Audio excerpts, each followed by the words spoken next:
Mart ayında imtahan bitti. Ondan sonra hansı zərurət olur şagirdin məktəbə getməsinə? Bax, burada buraxılış imtahanında 3 fən üzrə şagirdlərin bilik və bacarıqları qiymətləndirir. Bu tədris dilidir, riyaziyyatdır, xarici dildir. Amma məktəbin özündə də məktəb daxili qiymətləndirmə var. Yəni siz yekun attestasiyadan keçmək üçün həm buraxılış imtahanı verirsiniz, həm də sizin məktəbdə keçdiyiniz hardasa bir 15'ə yaxın fən var.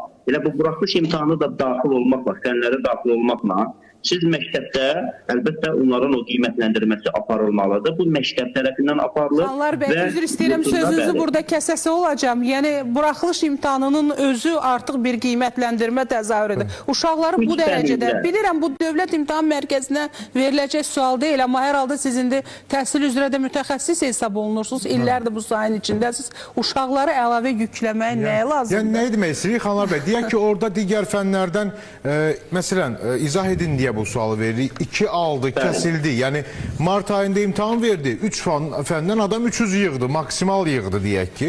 Amma sonra o digər dediyiniz fənlər ki var, hansı ki imtahanda olar yoxdur, onlardan kəsildi. Uşaq bilmir, ali məktəb imtahanı hazırlaşsın, yoxsa elə məktəblə elə uğraşsın, necə? Yəni, lap getdi, kəsildi, getmədi yaxud.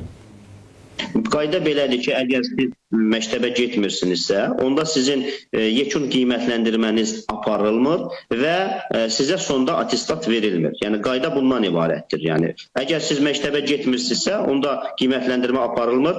Məktəb sizə həmin fən üzrə qiyməti yazmırsa, onda sizə hansısa bir attestat verilmir. Yəni, əslində bunu məktəblər, belə deyək də, məktəblər bu məsuliyyəti öz üzərlərinə götürməlidirlər. Kimsə deyə bilməz ki, mən buraxılış imtahanını iştirak eləmişəm, vermişəm və bundan sonra mənim məktəbə getməyə ehtiyacım yoxdur. Yəni, buraxılış imtahanında yığdığı ballar sıfırlanır mı o zaman? Yox, buraxılış imtahanında yəni bu adama attestat verilmirsə, əgər məktəbə getmirsə, attestat verilmirsə, deməli o qiymət ora yazılmayacaq.